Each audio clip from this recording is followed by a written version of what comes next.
8 milliards de voisins, c'est maintenant. 8 milliards de voisins avec Laurence Garcia. Bonjour et bienvenue à vous les voisins et les voisines. L'intelligence artificielle va-t-elle un jour remplacer les profs ? Il suffit de poser la question à ChatGPT ou ChatGPT, le dernier robot conversationnel qui a réponse à tout. En quelques secondes, il vous pond un texte ultra documenté avec un vocabulaire proche de l'humain, sans faute d'orthographe, de quoi avoir un bon 20 sur 20 au prochain devoir à rendre aux profs. Alors forcément, ChatGPT n'en finit pas de créer la polémique chez les enseignants qui dénoncent cet outil de triche. Nous, bien sûr, on a posé la question à ChatGPT. Alors pour toi, c'est de la triche ou c'est pas de la triche ? En tant qu'intelligence artificielle, je suis un outil qui peut vous aider à trouver des informations et à répondre à des questions. Cependant, l'utilisation de mes réponses pour compléter un devoir à la maison est considérée comme de la triche si vous prétendez que ces réponses sont votre propre travail original. Si vous utilisez mes réponses sans les comprendre, vous risquez de ne pas apprendre autant que si vous travailliez dessus par vous-même. Merci beaucoup ChatGPT, il parle comme un bon prof. Bon, petit détail, il ne parle pas encore. Donc du coup, notre réalisateur Romain Dubrac a utilisé un générateur de voix, puis on a pris une femme, pour entendre sa réponse écrite. Alors faut-il interdire l'usage des robots intelligents ou au contraire faut-il apprendre aux élèves à mieux les utiliser ? On en débat ce matin tout de suite sur RFI avec nos deux invités qui ne sont pas encore des robots. Bonjour Laurence de Villers.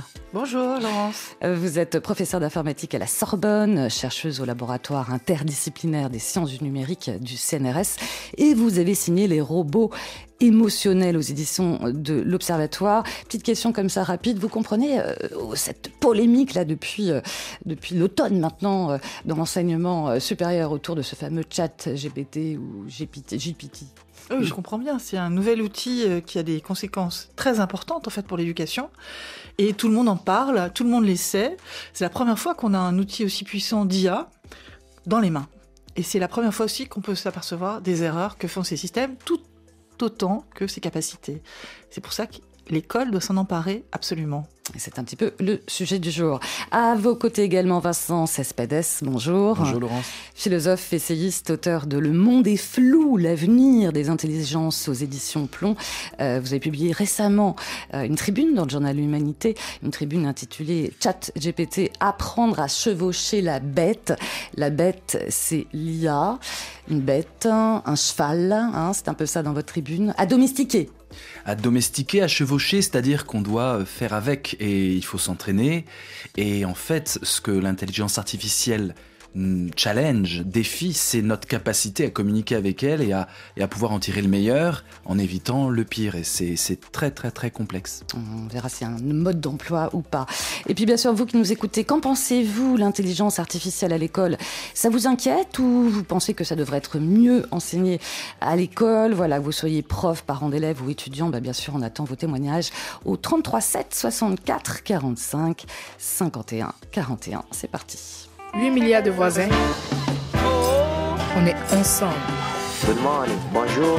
Salut les voisins. Salam alaikum. Mettez ce violon. Buenos días. Aquaba, les voisins et les voisines. Et pour commencer, je vous lis d'ailleurs les premiers messages de nos voisins, voisines sur WhatsApp. Dylan qui nous a écrit de Yaoundé au Cameroun. On prétend que l'IA remplacera un jour les profs, mais je pense que c'est faux. D'abord parce qu'elle est créée par l'homme et dépendante de lui, et parce qu'elle n'est pas capable de ressentir d'émotions comme l'empathie, ce qui est pourtant nécessaire pour l'enseignement. On en reparlera tout à l'heure de ces fameux robots émotionnels ou pas. Théodore qui nous a écrit de Djamena au Tchad. L'IA ne peut pas prendre la place des profs. Il lui manque la compréhension de l'élève, la spontanéité et l'adaptation aux besoins de chacun et l'autorité. Bref, ça commence déjà à faire pas mal réagir nos auditeurs et bien sûr, vous continuez. Je commence par vous, Laurence de Villers. Voilà, tout le monde ne connaît pas ChatGPT. Faut peut-être expliquer un petit peu ce qu'il a dans le bide, ce ChatGPT, ce robot intelligent mis en place par la start-up californienne et intégré au service de Microsoft. En quoi il est particulièrement redoutablement ou pas intelligent, ce robot conversationnel ? Alors c'est la bonne question à se poser. Qu'est-ce que ce système ? Qu'est-ce qu'il a ingurgité de nos données ? Comment il est un peu construit ? Et donc, en cela, on va réclamer de plus en plus sur l'Europe que ces systèmes soient plus transparents. Parce que pour l'instant, dans cette opacité, on entend le mot complexe. En fait, il y a un leurre aussi énorme derrière le fait de dire à quelqu'un c'est complexe, donc tu ne pourras pas comprendre. C'est ça. Moi, je suis totalement contre cette approche parce que on peut comprendre les concepts qui sont derrière, et je vais essayer de vous expliquer en 2 mots ce qu'il y a dedans. Donc c'est un énorme. Donc il y a 2 grandes technologies importantes qui sont le fait de construire des grands modèles de langage, c'est-à-dire capables de générer du texte comme nous le générons. Donc proche de l'humain alors, en tout cas. Proche des traces, parce que c'est à partir des traces de l'humain qui est construit. Donc avec des milliards de données ingurgitées par cette machine qui fait des statistiques, en fait, qui travaille un peu sur la représentation des mots dans un espace numérique très grand, avec 175 milliards de paramètres. Mais les principes qui sont des Legos, en fait, j'enlève un mot d'une phrase et je cherche à prédire ce mot, font que j'apprends les liens avec tout un tas de contextes. D'accord. C'est ça, l'intelligence de la machine. Elle n'a aucunement la compréhension de ce qu'elle dit. Et elle n'a pas non plus de logique, de déduction, d'induction. En maths, pour résoudre un exercice de maths, c'est pas ChatGPT. Pas tout. En fait, elle va chercher dans sa base de données, qui n'est pas Internet, qui a été encapsulée avec des limites en 2021, un certain nombre de concepts, et par la succession des mots, elle a une certaine connaissance syntaxique très très proche d'une syntaxe. Elle parle très bien. Lexicale parfaite, grande possibilité lexicale. Mais sémantiquement, c'est pas ça. Et l'autre grande apport technologique, c'est qu'ils ont encapsulé ce modèle avec un système de dialogue qui, lui, peut s'adapter à un certain nombre de choses que nous faisons. On l'a construit avec des humains qui posaient les questions et qui répondaient et qui entraînaient le système à répondre comme ils le souhaitaient. C'est ça. Et donc, par récompense, on a émis des certain nombre de récompenses au système et il va adapter ces réponses. Ça n'a rien d'émotionnel. Elle n'est pas consciente. Elle n'a pas d'intention. Il n'y a pas d'émotion, Il n'y a pas d'émotion du tout. Sauf que dans nos mots de tous les jours, on peut avoir des traces émotionnelles. Et la machine, si elle tombe statistiquement sur cette séquence-là, elle répond pas à vos questions.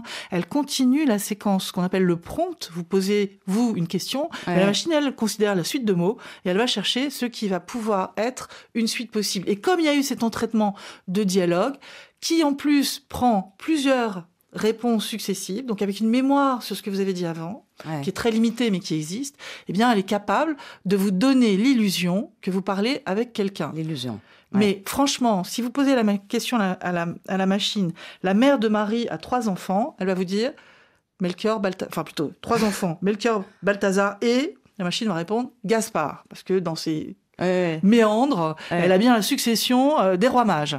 Or, elle ne va pas comprendre que quand la mère de Marie a 3 enfants, le 3e, c'est Marie. Oui, d'accord. Donc, vous voyez, donc la compréhension et ça, c'est partout. Nous avons cette capacité d'intuition, d'abord d'apprentissage, comme les enfants, avec le corps, que n'a absolument pas la machine. C'est livresque. Elle est capable de faire des tas de choses pour lesquelles on va avoir un assistant intéressant, traduire, c'est génial, ça traduit dans plein de langues, proposer peut-être un plan et puis vous regardez ce que c'est, mais ne prenez pas pour argent comptant ce qu'elle dit, puisqu'elle fait énormément d'erreurs, avec en plus une façon de parler très professorale. Sans aucun doute. Ah oui, c'est ça. Sans aucun doute sur ce qu'elle dit. Elle fait des contresens, mais de temps en temps, elle dit des choses qui peuvent nous intéresser. D'où avoir l'esprit critique et ne pas faire de copier-coller sur ce que va nous répondre ChatGPT. Vincent Cespedes, vous qui êtes un philosophe ultra connecté, j'imagine que vous avez déjà dialogué avec cette bête, comme vous la surnommez. Vous avez changé d'un point de vue philosophique. C'est un bon penseur ou pas Écoutez, je le trouve assez excellent dans ce que j'appelle le philosophiquement correct. Voilà, alors je suis tout à fait d'accord, il peut faire des erreurs, donc il faut absolument vérifier tout ça. Mais quand vous posez des questions de type question de terminale au baccalauréat de philo, franchement, ce qu'il produit est tout à fait valable. Tout à fait valable. C'est dur à dire. Et on s'attendrait à autre chose, parce qu'on imagine que la philosophie est le couronnement de l'éducation, le jugement critique. On en fait des tonnes sur cette philosophie en terminale, capable d'ouvrir à l'esprit critique. Quand on voit l'épreuve du bac, on voit que c'est quand même pas trop ça. C'est plutôt un exercice assez formel et assez rhétorique que j'ai longtemps critiqué. Et en fait, on voit que pour la discussion de philosophie de comptoir capable de citer Sénèque, Kant et Spinoza, ce que le comptoir ne fait pas. C'est pas de la philo de comptoir, là. Oui, voilà. Mais dans c'est pas de la philo non plus académique très, très élevée. Il est excellent. Il est excellent, il peut vous parler de la colère, vous dites la colère chez Sénèque, il vous fait un paragraphe, vous pouvez, il peut donner des listes, il est très très bon pour donner des listes, ensuite vous demandez, donc donne-moi une liste de 10 philosophes qui traitent de ce sujet, fais une dissertation là-dessus. C'est pas intelligent ça. Alors, c'est du savoir. Je vais nuancer ce qui vient d'être dit pour qu'il y ait un tout petit peu de débat. Je pense qu'il y a beaucoup d'émotions. Pas du côté de la machine, bien sûr que non, elle n'a pas de conscience, mais du côté de l'humain qui l'utilise. Nous pouvons nous énerver, nous pouvons être éblouis, nous pouvons être émerveillés. Et ça, c'est très important de comprendre que la machine, elle n'a pas d'émotion, mais nous sommes faits pour être leurrés par la machine. Et pas besoin d'attendre le film de Spike Jonze, Her, qui est sorti il y a 10 ans, où dans un futur proche, 2025, un être humain va tomber amoureux de la voix de Scarlett Johansson, certes, mais de son... Voilà, de son traitement ordinateur, quoi. L'ordinateur, l'IA, va séduire l'être humain. Mais nous sommes déjà séduits. Si ChatGPT est aussi éblouissant, c'est pas tellement parce que il a 100 fois Wikipédia et qu'il est capable de ressortir des choses pertinentes, c'est aussi parce que ça nous éblouit. Et nous sommes faits pour nous faire avoir par la machine, d'où l'importance, on en parlera, d'une éducation réelle. Moi, je me souviens, j'ai commencé à toucher un ordinateur à l'âge de 10 ans. J'étais une des premières écoles où on donnait de l'informatique, les cours Spinoza d'ailleurs, prédestinés. Et j'étais ébloui je savais que j'avais l'avenir sous les doigts. C'était juste des Apple IIe, donc ça allait pas trop loin. Mais je savais que c'était l'avenir. Nous sommes faits pour mettre toute notre émotion sur la machine. Et donc, nous avons la capacité et le piège d'anthropomorphiser la machine, c'est-à-dire lui donner très facilement 2 yeux, un nez et une bouche. Et donc, imaginez, là, nous avons quelqu'un qui répond, quelqu'un avec 50 guillemets, mais nous avons quelque chose qui répond, quelque chose qui est intelligent, quelque chose qui peut nous former.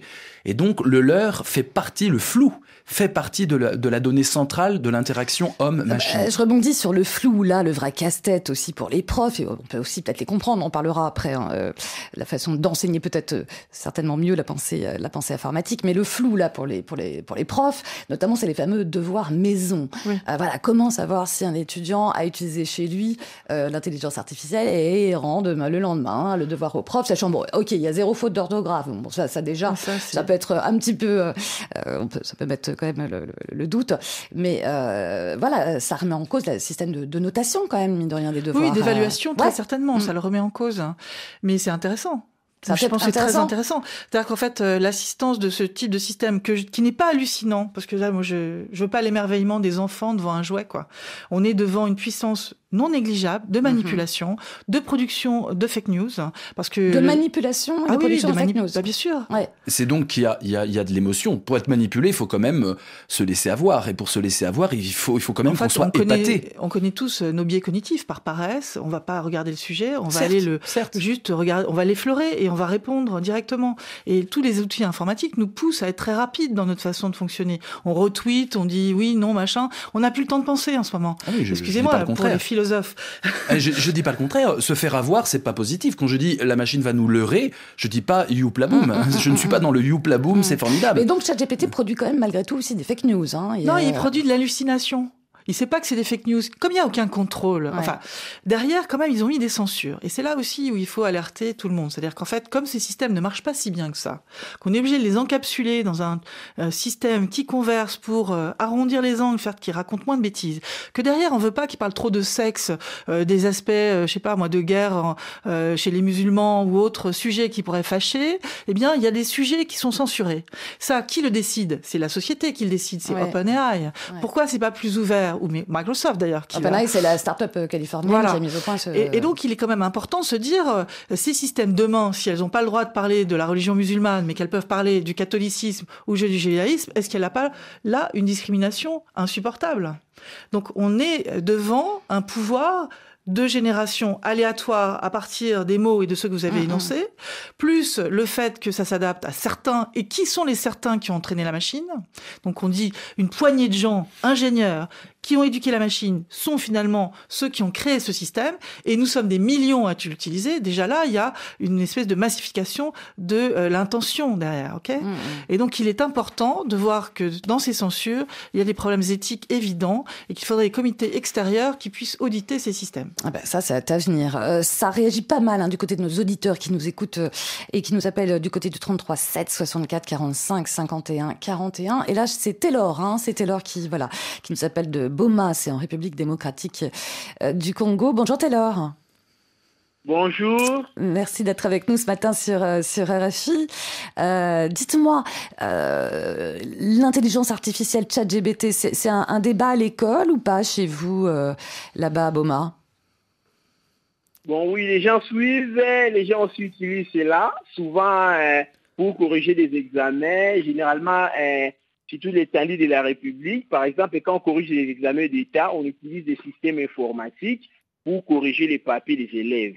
Mais généralement, c'est l'homme qui programme et introduit des données pour corriger. Ce n'est pas que la machine fonctionne en elle-même, non. C'est un peu ça. C'est ça. Et quel type d'outils informatiques vous utilisez, vous, dans les écoles ? Vous n'êtes pas prof, Taylor, non ? Non, bon, je n'enseigne plus, j'enseigne, mais je n'enseigne plus. De façon générale, on utilise juste les ordinateurs, et puis ça dépend de ce que vous faites. Et les étudiants ingénieurs utilisent des logiciels de dessin comme AutoCAD, SolidWorks.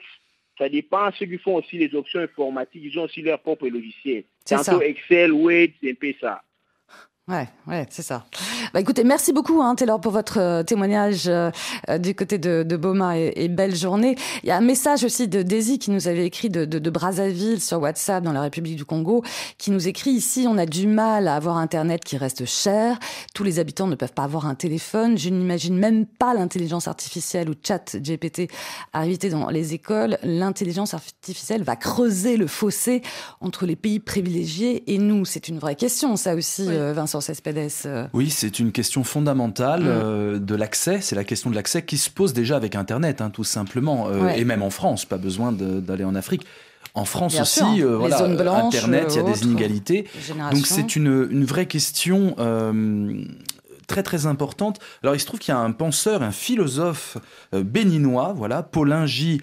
Otunji. Et Paulin J. Otunji explique ce que doit être l'éducation. Il dit: par rapport à la colonisation, il va falloir émanciper. L'éducation, c'est un acte d'émancipation, de libération. Et il dit une chose intéressante, il dit il faut s'émanciper, mais surtout veiller à ne pas reconduire par l'éducation les inégalités sociales. Et il est très concentré là-dessus, il y en a plein d'autres qui le disent aussi. Et ce que l'on voit, ce qu'on constate, ne serait-ce qu'en France, c'est quand même qu'on a des politiques se sont d'ailleurs émus de ça, avec une expression qui pourra faire frémir les auditeurs. On a une ségrégation scolaire, c'est l'expression, je crois, de Benoît Hamon et d'autres. On a déjà des différences. Les inégalités sociales produisent des éducations aussi très différentes. Dans l'école même de la République. Moi j'ai enseigné, quand j'étais enseignant, j'ai enseigné 5 ans en philosophie, en zone sensible, ZEP, avec tout l'étiquetage de banlieues défavorisées. Je peux vous dire que, ils sont... La mixité sociale est très très très mise à mal, et on sait très bien que c'est un immense levier de progrès pour l'école de travailler sur la mixité sociale. Donc il y a ce risque, effectivement, et c'est pour ça que ce qui est très intéressant avec ChatGPT, c'est que... Qui reste gratuit pour l'instant. Ça va pas rester longtemps. Oui, c'est ça, pour l'instant. Pour l'instant, mais on peut aussi compter sur la concurrence d'autres acteurs du système. Ça va être Microsoft qu'on va utiliser à l'école, vous allez voir. Ça va être sympa, ça. Alors, donc, moi, ce qui m'intéresse là-dedans, c'est justement que, à la fois, il y a le risque d'une ségrégation, d'une séparation, et à la fois, ça vient combler un vide. S'il vous plaît, réfléchissez à ça.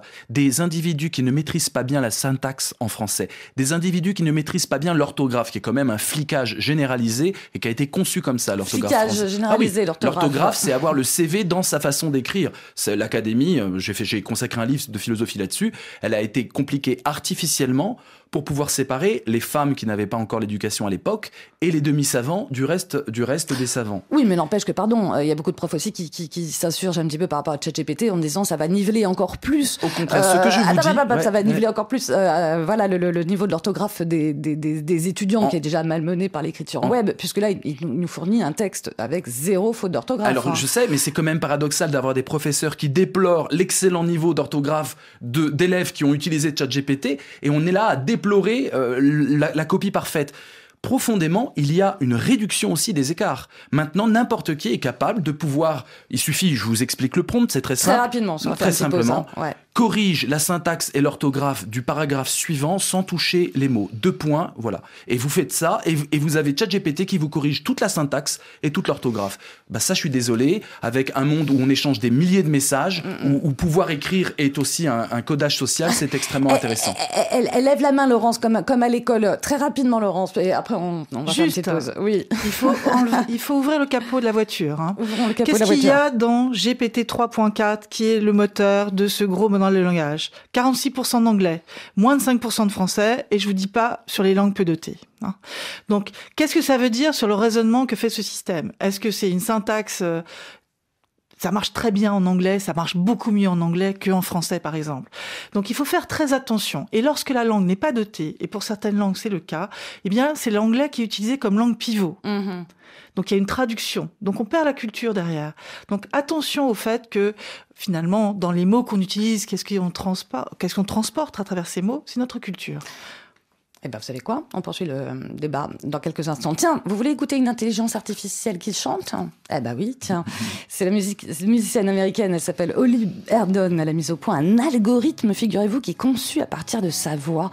Elle chante à sa place son titre Jolene, dont la vidéo a été publiée sur YouTube. Écoutez, c'est bluffant. Jolene, Jolene, Jolene, Jolene. Oh, I'm begging of you, please don't take my man. Jolene, Jolene, Jolene, Jolene. Please don't take him even though he could. Your beauty is beyond compare, with flaming locks of auburn hair, with ivory skin and eyes of emerald green. Your smile is like a breath of spring, your skin is soft like summer rain, and I cannot compete with you, Jolene. He talks about you in his sleep, there's nothing I can do to keep from crying when he calls your name, Jolene. And I can easily understand how you can easily take my man, but you don't know what it means to me, Jolene. Jolene, Jolene, Jolene, Jolene, Jolene. No, I'm begging of you, please don't take my man. Jolene, Jolene, Jolene, Jolene.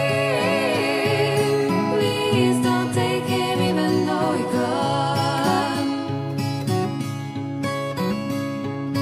Then you could have your choice of men, but I could never love again, 'cause he's the only one for me, Jolene. I had to Et ben voilà ce que ça donne, un algorithme qui chante, mis au point par la prêtresse de la pop électronique, Holly Erdon. Bah, autant dire, mais ça c'est un autre débat, que l'intelligence artificielle divise aussi les artistes, parce que forcément on s'inquiète aussi du côté des droits d'auteur, autre débat. Notamment dans le dessin. Et dans le dessin aussi. Mais nous, là, dans 8 milliards de voisins et de voisines sur RFI, on parle de l'intelligence artificielle à l'école. Faut-il l'interdire ou mieux l'enseigner? Qu'en pensez-vous? On attend bien sûr vos témoignages au 33 7 64 45 51 41.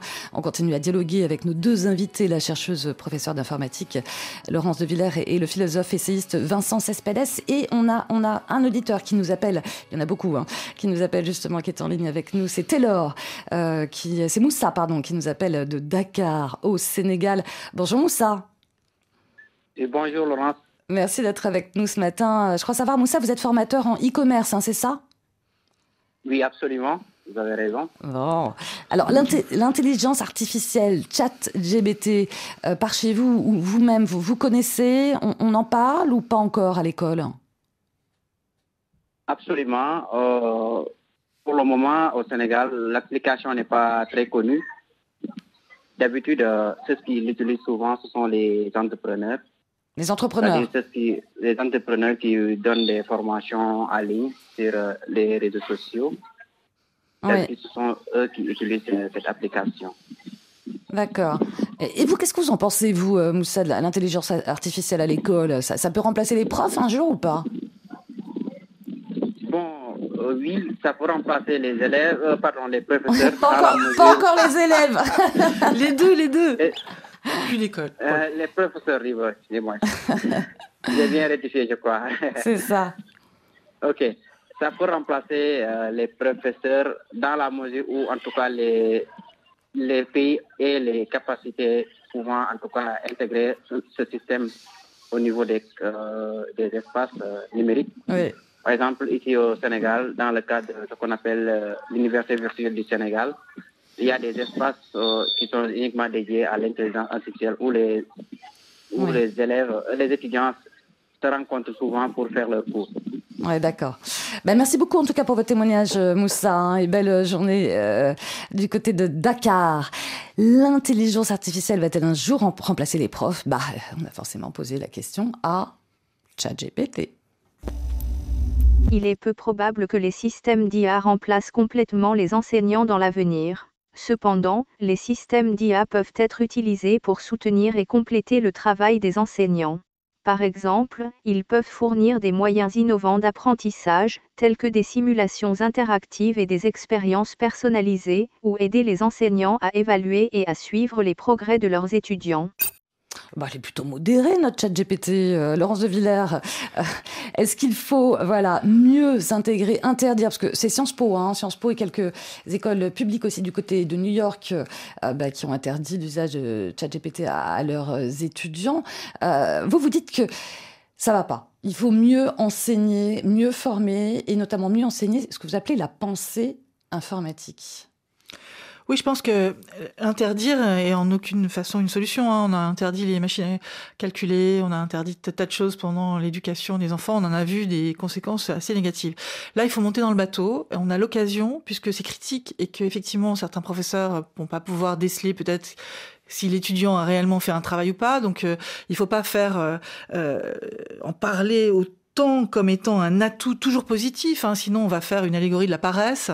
Donc je pense qu'il est utile d'expliquer les limites, d'expliquer comment c'est fait avec un papier et un crayon. Oui, mais d'où vient la réticence? Il y a beaucoup de profs qui sont quand même parce qu'ils se sentent pas capables de le faire. Or, pour moi, on est dans une transition, ça va très vite. Donc, il est important de poser le problème en tant que débat entre enseignants et élèves. On voit beaucoup d'activités du côté du ministère pour former les professeurs. Mais si on attend qu'ils soient formés, je crois qu'ils sortent du CAPES pour la première fois cette année ou la deuxième fois, je ne sais plus. Et il y en a peut-être 60 sur la France entière. Donc, c'est pas suffisant. On se rend bien compte que là, on va monter une mini-montagne.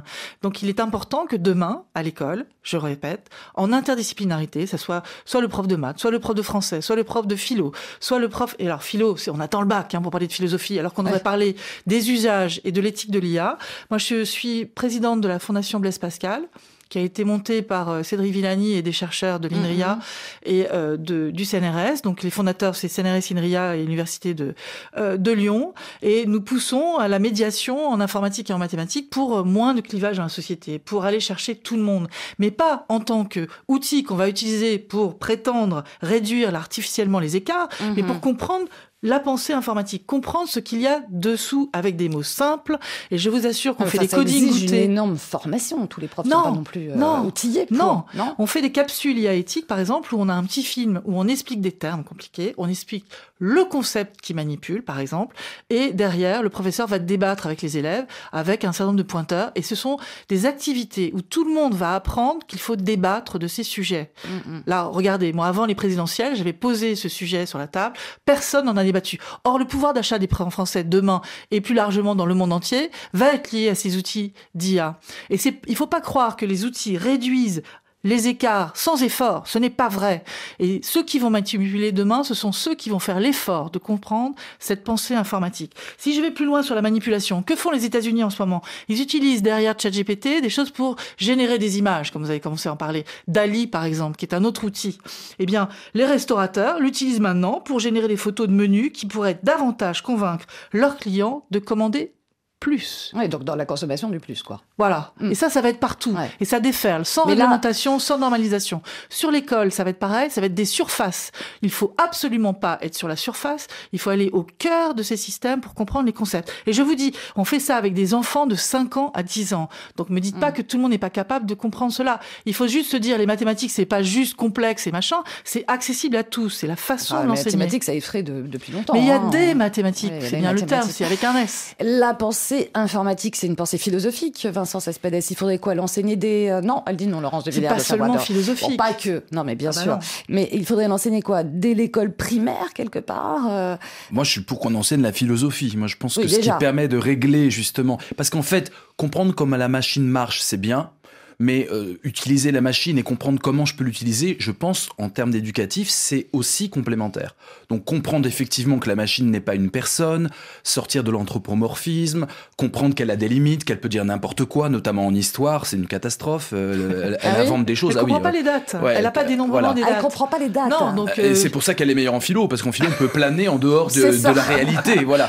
Mais je pense qu'il faut surtout apprendre à l'utiliser. Quand je dis il faut chevaucher la bête, c'est surtout l'utiliser. En quoi l'IA, l'intelligence artificielle, va-t-elle être complémentaire d'une démarche intellectuelle humaine, que ce soit pour rédiger des articles, que ce soit pour préparer des stratégies. L'IA va s'inviter comme un compagnon, plus ou moins bien dressé, plus ou moins fidèle, dans toutes les démarches. C'est déjà le cas. On peut s'alarmer, par exemple, de l'IA qui fait du dessin. Moi, je discute beaucoup avec des entrepreneurs. Ils sont ravis, les architectes, de pouvoir demander à l'IA, je veux un hôpital avec 5 arbres, etc. Et vous avez l'IA qui vous propose des centaines de dessins. Vous choisissez le meilleur. Donc, on peut dire, mon Dieu, ça va enlever des métiers de dessinateurs et autres. Mais en fait, l'IA va s'inviter, va s'hybrider avec l'humain. Et c'est ce que je décris dans mon livre, Le monde est flou, l'avenir des intelligences, c'est-à-dire l'intelligence humaine et l'intelligence artificielle. Et en fait, nous allons arriver à ce que j'appelle une intelligence connective.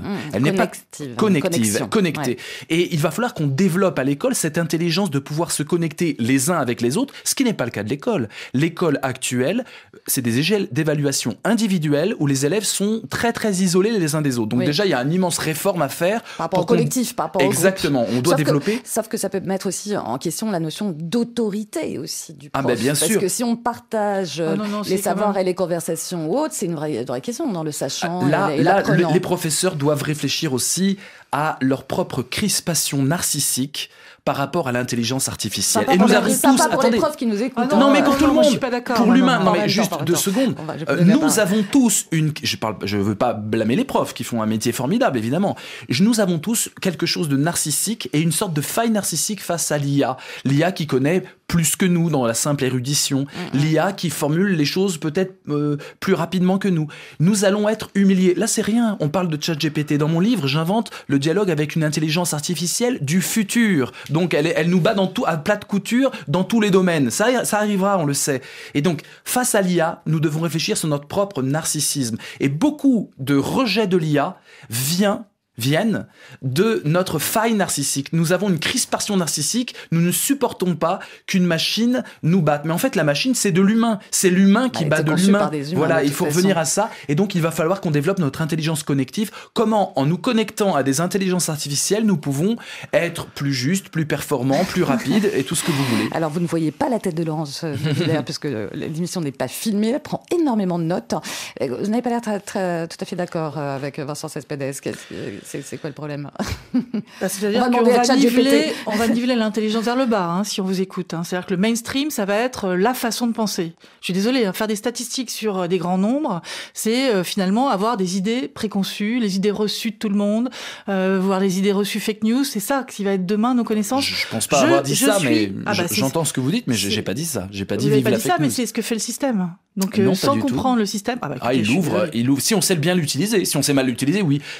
Toute la question, c'est comment je l'utilise bien pour sortir des fake news et aller vers plus d'intelligence, plus de propositions, plus d'ouverture. C'est là où il y a peut-être une responsabilité aussi. C'est là où il faut de montrer aux élèves comment ça marche. Comment ça marche et comment ça marche, c'est pas comment l'utiliser. C'est tout ce que je voulais pointer. Non, mais attendez. Ce qu'on fait, c'est comment l'utiliser. C'est les usages et l'éthique. Je peux savoir comment une voiture marche, mais je peux très bien ne pas savoir conduire une voiture. C'est vrai. Donc c'est pas pareil. C'est pour ça que je parle de chevaucher. C'est pas comprendre le cheval, comment il fonctionne. Je chevauche bien le cheval, mais je sais pas comment ses boyaux fonctionnent. C'est différent. La question est différente. Laurence de Villers. J'ai jamais parlé de faire du code et de faire des machines soi-même. Hein. J'ai dit juste qu'il fallait comprendre les concepts technologiques qui sont derrière. On ne peut pas faire que de la philo là-dessus. Je suis désolée. On doit être en interdisciplinarité. Ouais. Les philosophes qui restent juste sur la philosophie, ils ont loupé le train. Les informaticiens qui regardent jamais les philosophes, ils ont loupé le train aussi. Et les sociologues aussi. Donc, interdisciplinaire. L'hybridation nous amène Ouais. au cyborg, quand vous en parlez comme ça, avec l'histoire du narcissique, etc. Moi, je suis contre ces termes extrêmement provocateurs, quelque part. Il faut rester à un niveau cohérent, simple. Ce sont pas des concepts si compliqués. On va demander aux enfants de coder en 5e. Il ne s'agit pas d'en faire des codeurs. Il s'agit d'en faire des gens capables de réagir correctement devant les usages, de comprendre qu'est-ce que fait la machine avec des concepts sur un papier crayon, pas avec une machine déjà. Donc l'algorithmie, qu'est-ce que c'est qu'un processus, qu'est-ce que font les machines. On fait ça avec des enfants de 5-10 ans, avec des capsules diaétiques, et on a monté là un truc comique. Un thriller, une comédie qui sera jouée à Avignon, donc une pièce de théâtre à 3 chercheurs, dans l'idée de mettre un ChatGPT au centre de la scène, qui mémorise nos vies, qui interagit avec nous, et le voir un peu avec nous va permettre de se poser des tas de questions. Mais on le fait sous finalement l'angle de l'humour, qui est à mon avis la meilleure façon de comprendre que c'est pas super génial ce truc. Prenons un peu de recul, marrons-nous avec ça pour essayer de comprendre la distance à avoir pour bien l'utiliser. Et ça sera pas notre compagnon, ça sera un assistant, ça sera un ça outil. restera un assistant, c'est ça, bah oui. Mais si c'est un compagnon, ça veut dire que je développe un affect particulier avec ce système. Un compagnon, je ne traite pas tout le monde de compagnon. Hein. Mais vous, quand vous aviez, Laurence de Villers, mais quand vous aviez signé ce livre, Les robots émotionnels... j'ai bien fait la différence. C'est ça. J'ai bien montré qu'on se faisait manipuler par le bout du nez si on considérait que c'était un compagnon. C'est un assistant. Et on n'est pas en cyborg, hein. On n'est pas encore, grâce à Elon Musk, avec des implants cérébraux pour nous dire comment on va penser. Donc le côté, si vous voulez, cosmique de la connective avec les machines, à un point qu'on nous propose dans les médias partout, qui va jusqu'à des implants cérébraux profonds dans le cerveau, est hallucinant. Ouais. Non, c'est pas ce que j'ai dit. Il faut faire attention. Il faut revenir avec quelque chose revenez de à votre ça. Humour. J'aime bien l'idée de se marrer, parce que marrons-nous, première chose. Et deuxième chose, l'hybridation, que vous le vouliez ou non, Laurence, elle a lieu déjà. Je sais, je parle de coévolution et ma machine pas besoin de puce, depuis 10 ans. Donc pas besoin de puce sous la peau. Les jeunes déjà s'éclatent avec ça. Les artistes, on l'a vu, Laurence Garcia vient de nous mettre une artiste qui s'est hybridée, c'est-à-dire qu'elle a utilisé l'IA pour composer. Ouais, c'est très bien. Moi-même, je suis compositeur, je travaille aussi avec l'IA dans la composition. Les dessins, maintenant, on ne saura même plus s'ils viennent d'une IA ou d'un dialogue IA-machine. Donc l'hybridation a lieu. Nous hybridons naturellement, c'est-à-dire que notre intelligence, je ne parle pas de chimie et de biologie, je parle simplement de produire de l'intelligence, produire de l'adaptation à des systèmes nouveaux qui se présentent à nous. Eh bien, l'IA va être bon, alors notre assistant si vous voulez bien, mais c'est oublier notre capacité empathique vis-à-vis de l'IA. Et ça, vous pouvez pas le gommer. C'est pas parce que je sais que l'IA est une machine de silicone que je ne vais pas la trouver formidable, la trouver nulle et avoir des affects. Nous ne pouvons pas réduire notre affectivité à nous. Ce serait devenir une machine face à la machine. Et c'est le pire usage. Nous allons mettre l'affect là où l'affect n'est pas. Nous allons dialoguer avec la machine et nous allons l'engueuler. On fait déjà ça avec Siri. Je vous garantis qu'avec ChatGPT, on le fait déjà. Il y a pas mal d'internautes forcément là qui s'amusent un petit peu avec ChatGPT et qui veulent lui faire sortir de ses gonds en l'insultant ou autre. Et il lui arrive un petit peu de dérailler ChatGPT tout en s'excusant après, hein, quand même, malgré tout. Elle est très polie. Elle est très polie. Elle est polissée par censure. Polissée par censure. Et donc elle a des propos qui sont hallucinants, qui sont très drôles pour faire de la créativité avec. Hein, je suis tout à fait d'accord. Et justement, elle a aucune façon de vérifier en fait ce qu'elle dit pour l'instant. Mais il va y avoir ça derrière. Donc on a la possibilité à l'heure actuelle d'avoir un outil qui est pas totalement terminé, qui est mis dans nos mains pour être expérimenté et sur lequel il faut jouer absolument pour comprendre les limites, ce qui est difficile à faire par la machine, ce qui est facile à faire. Et moi, j'irais sur l'idée que justement, il faut faire un pas de côté, il faut trouver ça assez amusant. Mais vous savez, on parle déjà à sa voiture, à sa montre, à l'ascenseur. Donc c'est pas nouveau. Moi, je parle pas de ma voiture. Et vous savez quoi? Les aspirateurs. Je vais vous donner un exemple. Je parle pas de mon aspirateur. Peut-être en tant que femme, vous parlez moins que les hommes à ces choses-là. Mais par exemple, si je reprends les Roomba, là, les aspirateurs qui sont pas avec un visage humain ni quoi que ce soit, qui se heurtent sur les murs et qui vont laver chez vous, hein, qui sont à une autonomie très très brève, enfin limitée à aller se prendre un peu d'énergie à la prise. Eh bien, les gens qui ont ceci qui sont cassés, il les ramène, chez Darty ou je sais pas quoi, en disant « je veux le même, parce qu'il connaît ma maison, et il a un certain nom ». Vous voyez, donc l'anthropomorphisation des choses ou le fait de jouer avec ces objets autour de nous est naturel. Et évidemment, on va pas aller contre ça. Je dis juste que là, ça va être une amplification, parce que la parole humaine, on doit clarifier quelle est la nature et la statut de cette parole artificielle que personne n'a pensé. Le pire étant faire parler les morts. Vous avez maintenant des startups qui vont dans les maisons de fin de vie récupérer des données auprès des personnes âgées en leur promettant et à leurs descendants d'avoir la voix de son père sur son portable. Bon, là, on est sur un autre débat encore. Tiens, il m'a manqué, moi, ChatGPT. On lui a demandé, parce que est-ce que l'intelligence artificielle, ça rend plus intelligent à l'école ou pas? Puis c'est quoi d'ailleurs un élève intelligent ChatGPT? En tant qu'IA, je n'ai pas de croyance ni de jugement personnel, car je suis programmé pour être impartial et fournir des informations impartiales. Impartial, poli, ferme, ChatGPT. Il y a une question quand même qui se pose, c'est qu'est-ce qu'on va faire de ce temps du cerveau disponible qui nous reste si finalement on travaille un peu plus vite des devoirs à la maison pour les étudiants, pour les élèves? Ça, c'est une question aussi quand même. Ça nous laisse du temps aussi. Mais je pense que l'être humain, ce qui fait notre humanité, c'est la créativité. C'est le don, c'est l'art, c'est le jeu, c'est l'intelligence, c'est la parole, c'est l'amitié. C'est ça une vie humaine. Donc je pense pas qu'on va devenir plus paresseux. Ah bon, ça c'est l'usage premier, c'est-à-dire j'essaie d'arnaquer le système scolaire qui veut m'évaluer en utilisant une machine, mais très vite les élèves vont utiliser et s'hybrider avec ça, et il va être d'ailleurs impossible de voir la différence entre une copie faite avec la machine mais mélangée avec la prose de l'élève. Il n'y a pas de logiciel anti-plagiat. On nous vend ça, mais encore une fois, un élève qui s'hybride, un élève qui fait copier-coller, voilà, là on peut le savoir. Mais un élève qui va s'inspirer d'une phrase, d'une tournure, d'une connaissance que la machine me donne, qui va le vérifier sur Wikipédia, qui va le mélanger à sa sauce, on ne pourra pas le tracer. Et c'est ça, l'hybridation dont je parle. Donc en fait, ça va nous rendre créateurs autrement, créatifs autrement. Et pour ce qui concerne l'école, eh bien ça va révolutionner, je l'espère, l'école. On attend ça depuis 40 ans, parce qu'on est encore dans une école archaïque, où les élèves sont... toute la jeunesse et toute l'adolescence des élèves est vouée avec des profs qui déposent dans la tête des élèves des contenus de connaissances sans pouvoir vraiment comprendre les tenants et les aboutissants. L'éducation aujourd'hui doit être révolutionnée. Nous devons former des citoyens démocratiques, lucides, capables de jugement critique, capables de débat. Je peux vous dire que l'école ne produit pas ça encore, en tout cas en France aujourd'hui. Et donc je pense que ça peut libérer et nous faire avancer sur... voilà, ChatGPT peut le faire, donc je vais apprendre à l'école des choses que ChatGPT ne peut pas faire. C'est le tour de main, c'est l'intelligence, la vraie, c'est la créativité. Donc plutôt que de ressasser du Victor Hugo a dit, ça ChatGPT peut le faire, eh bien on va peut-être pousser les élèves à être beaucoup plus créatifs, à interagir entre eux, et ça serait une belle révolution. Alors l'extrême là, c'est Sugata Mitra et d'autres qui disent finalement le professeur doit devenir un facilitateur d'apprentissage.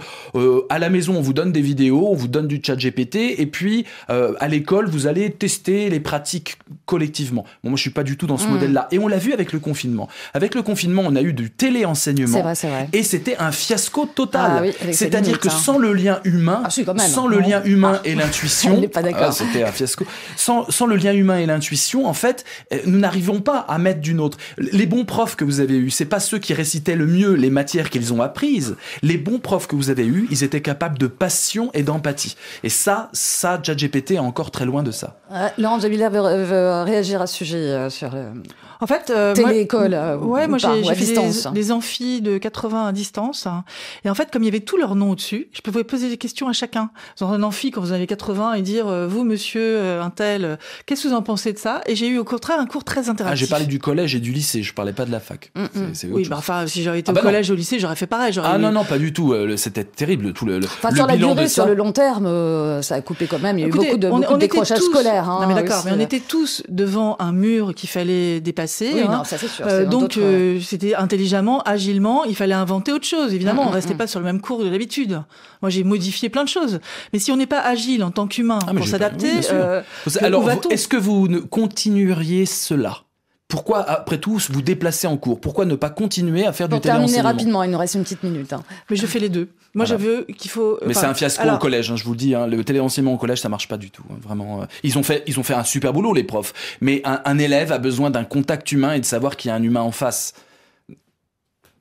Non, ça vous semble étrange?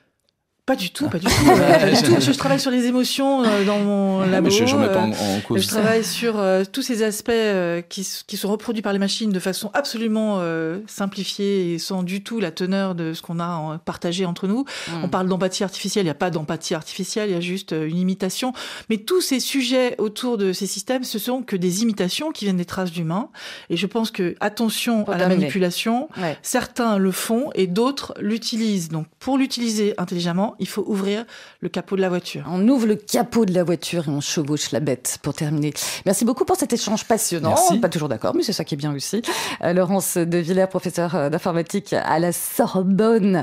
Et puis je rappelle le titre de votre livre, Les robots émotionnels. C'était aux éditions de l'Observatoire. Merci beaucoup. Vincent Cespedes, philosophe essayiste. Le monde est flou, l'avenir des intelligences. Et ça, c'était aux éditions Plomb. Je pense qu'on n'a pas été trop flou-flou. C'est bien. Merci beaucoup à tous les deux. Merci. Allez, pour terminer sur RFI, on s'écoute un vrai artiste. Cette fois-ci, c'est pas un algorithme qui chante. C'est le franco-congolais Bantou Mani avec ce titre Bantou Power sur RFI.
Brothers and sisters, here's come the time to break down all the rules.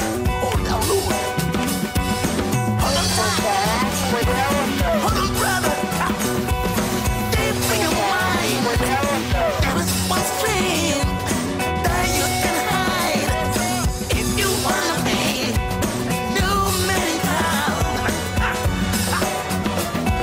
something hold me back.